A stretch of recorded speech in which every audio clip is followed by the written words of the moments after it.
this is my second one for today. I'll see if I want to go to a third one. I don't know if I want to go to a third one, but second one for today. This is from von Mises, the Mises Institute, which is von Mises is basically a think tank that is based on Austrian economics, right?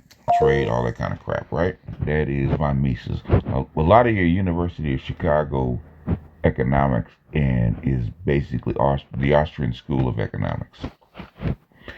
Anyhow, Lincoln's Tariff War, Mises Institute, right? This is actually by, in fact, the author's name is not here, but De Lorenzo. He actually wrote the book, The Real Lincoln.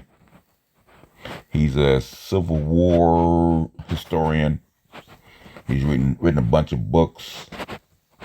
In fact, I read the book where not initially, but he convinced me that the Civil War was a tariff war after reading his book, because Empire Cotton, I had read about the first secession movement with the tariff of abomination from 1828, and that almost ended in a secession or a civil war in 1833 that was stopped by Andrew Jackson. Anyhow, we'll get to that. We'll get to that in a later episode. We ain't going to talk about it. We'll actually talk about that episode and how Lincoln and Jackson are very similar, even though they have opposite views on slavery and all this other kind of crap, right? Opposite views. But they had a similar view about the Union. But let's go ahead and get into this one, right? Lincoln's Tariff War. When Charles Adams published his book, For Good and Evil, A World History of Taxation, the most controversial chapter by far was the one on whether or not tariffs caused the American War between the states. That chapter generated so much discussion and debate that Adams' publisher urged him to turn it into an entire book, which he did in the form of When the Course of Human Events Arguing the Case for Southern Secession, which is a book that I just bought. So, which is something I did not want to do. I really didn't want to get this deeply into this subject because it's a whole study. And I state my belief when it comes to the Civil War. And people disagree with it, but as if they, but like Tupac said, "That's right, bitch, fuck them all." Many of the reviewers of this second book, so confident were they that slavery was the one and only possible reason for Abraham Lincoln's election to the presidency, and the war itself excoriated Adams for his analysis that the tariff issue was a major cause of the war.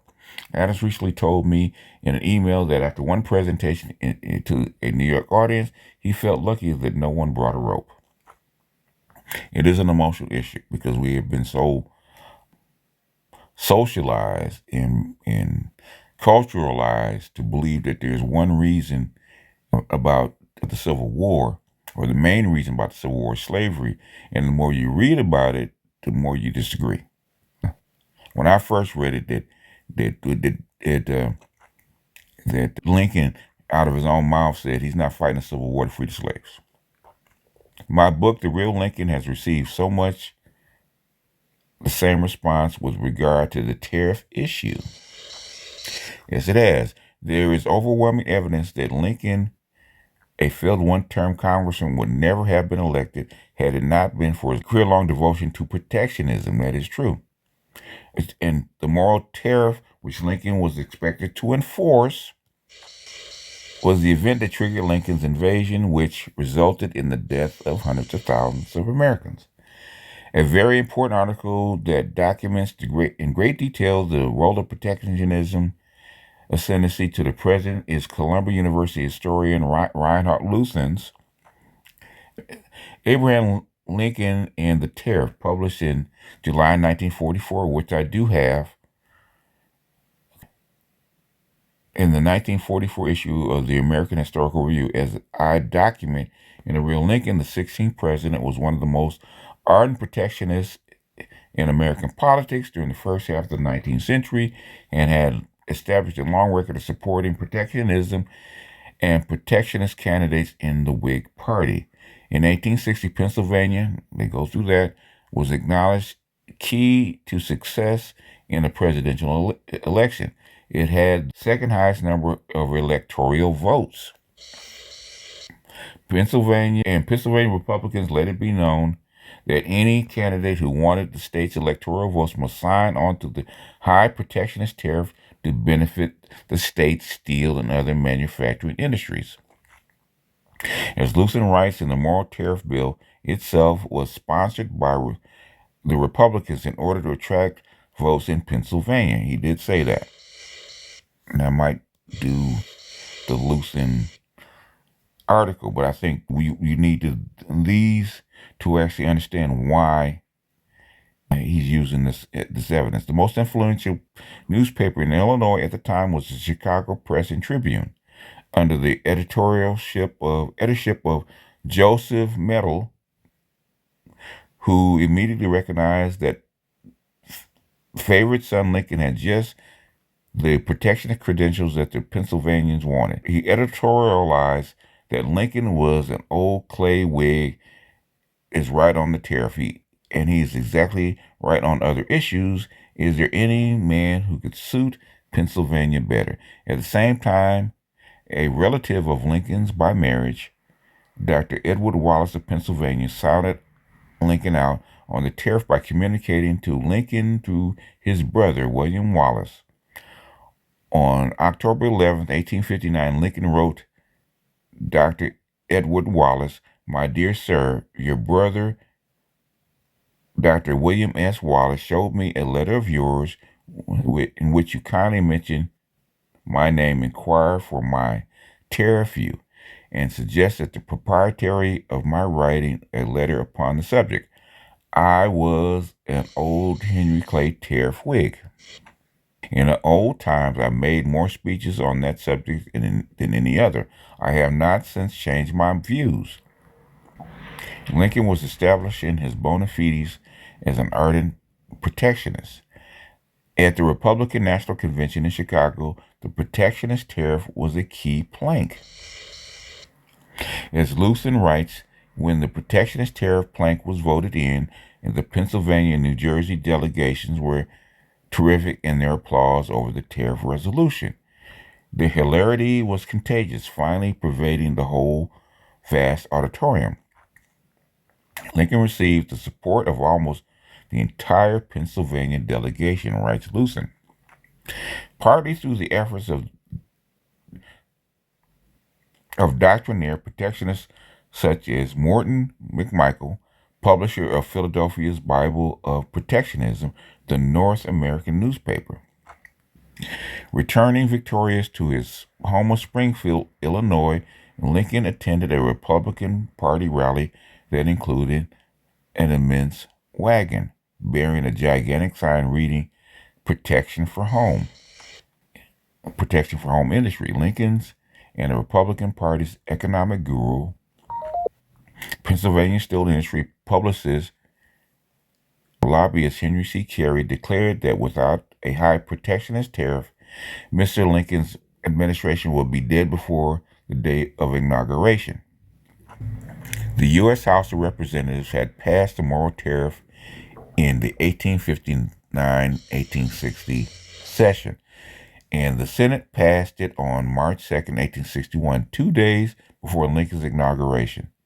President James Buchanan, a Pennsylvanian who owed much of his political success to Pennsylvania protectionists, signed it into law. The bill immediately raised the average tariff rate from about 15%, according to Frank Taussig, the tariff history of the United States, to 37.5%. But a greatly expanded list of covered items. The tax burden would triple soon after. A tariff increase would increase to the average rate to 47%, Taussig writes. In other words, the tariffs more than doubled. So Lincoln owed everything, his nomination and election, to Northern protectionists, especially the ones in Pennsylvania and New Jersey. He was expected to be the enforcer of the moral tariff. I understand all too well that the South Carolina tariff nullifiers had foiled the last attempt to impose a draconian protectionist tariff on the nation by voting in political convention not to collect the 1828 tariff of abomination. Lincoln literally promised in his first inaugural address a military invasion if the new triple tariff rate was not collected. That is something I have to find because I've heard that. I might find Lincoln's inaugural first address and check it out for myself because it's not quoted here. At the time, Tosick says the import dependent South was paying as much as 80% of the tariff. Now, that is disputed, but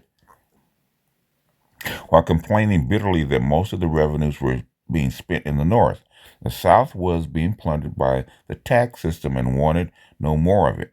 Now, this is something that Lorenzo has said. This is where I got it from. It's been disputed, and there's this side, and then there's other side that said that it's not true, that that they didn't pay as much, and then there's people in the middle. Then along comes Lincoln and the Republicans tripling the rate of the tariff taxation before the war was even an issue. Lincoln then threw down the gauntlet in his first inaugural. The power confided in me will be used to hold, occupy, and possess the property and places belonging to the government, and to collect the duties imposed, but beyond what may be necessary for these objects, there will be no invasion, no using force against or amongst people anywhere. We're going to make tax slaves out of you, Lincoln was effectively saying, and if you resist, there will be an invasion. That's what he said. That was on March 4th. 5 weeks later, on April 12th, Fort Sumter, a tariff collection point that's disputed, in Charleston Harbor was bombarded by Confederates. No one was hurt or killed, that is true, and Lincoln later revealed that he manipulated the Confederates into firing the first shot, which helped generate war fever in the North. With slavery, Lincoln was conciliatory.